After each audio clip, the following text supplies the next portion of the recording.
نحمده ونصلي على رسوله الكريم أما بعد فأعوذ بالله من الشيطان الرجيم بسم الله الرحمن الرحیم۔ میرے واجب الاحترام معزز سامعین گرامی، آج کا ہمارا درس بہت ہی اہم اور خاص ہے۔ اللہ کے لیے محبت اور اللہ کے لیے بغض اور عداوت کے بارے میں حضور اکرم صلی اللہ علیہ وسلم نے فرمایا کہ بندوں کے اعمال میں اللہ تعالیٰ کو سب سے زیادہ محبوب وہ محبت ہے جو اللہ کے لیے ہو، اور وہ بغض اور عداوت جو صرف اللہ کے لیے ہو۔ دیکھیں بندے کا یہ حال اور طبیعت کا بن جانا کہ وہ محض اللہ کے لیے محبت کرے اور صرف اللہ کے لیے کسی سے بغض اور عداوت رکھے، بہت بلند مقام ہے۔ جیسا کہ ایک مرتبہ سرکار دو عالم صلی اللہ علیہ وسلم نے فرمایا کہ ایمان کی مضبوط ترین دستاویز اللہ کے لیے محبت اور تعلق جوڑنا اور اللہ کے لیے کسی سے تعلق توڑنا ہے۔ دراصل اللہ کے لیے محبت اس کی تعظیم اور عبادت کے زمرے میں شامل ہے، جیسا کہ ایک حدیث کے مفہوم سے پتہ چلتا ہے کہ آپ صلی اللہ علیہ وسلم نے ارشاد فرمایا کہ جس شخص نے اللہ کے لیے کسی سے محبت کی اور اس نے اپنے رب عز و جل کی عظمت اور توقیر کی، پھر اللہ کے لیے محبت کرنے والے اللہ کے محبوب بن جاتے ہیں۔ حضرت معاذ بن جبل رضی اللہ تعالیٰ عنہ فرماتے ہیں کہ میں نے رسول اکرم صلی اللہ علیہ وسلم کو فرماتے ہوئے سنا کہ اللہ تعالیٰ کا ارشاد ہے کہ میری محبت واجب ہے ان لوگوں کے لیے جو باہم میری وجہ سے محبت کریں گے اور میرے تعلق سے کہیں جڑ کر بیٹھیں گے اور میری وجہ سے باہم ملاقات کریں گے اور میری وجہ سے ایک دوسرے پر خرچ کریں گے، جن بندوں نے اپنی محبت اور چاہت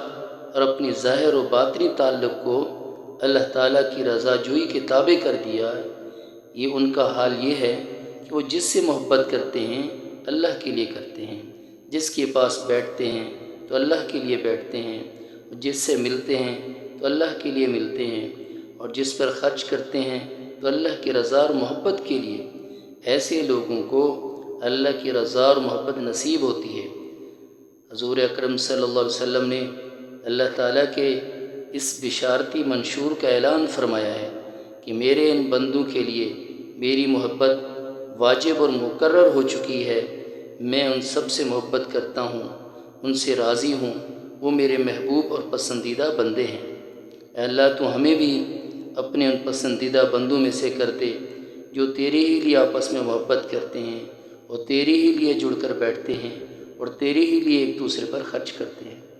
اللہ کے لیے محبت کرنے والوں کا قیامت کے دن خاص امتیاز ہوگا کہ اللہ کے بندوں میں سے کچھ ایسے خوش نصیب بھی ہیں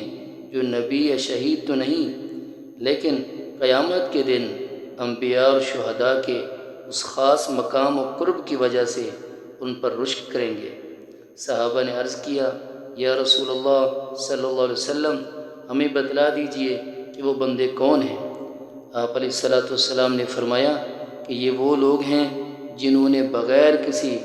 رشتے اور قرابت کے، بغیر کسی مالی لین دین کے رضائے خداوندی کی وجہ سے محبت کی، تو پس خدا کی قسم ان کے چہرے قیامت کے دن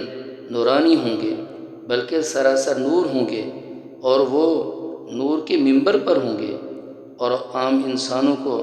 جس وقت خوف و ہراس ہوگا اس وقت وہ بے خوف اور مطمئن ہوں گے، جس وقت عام انسان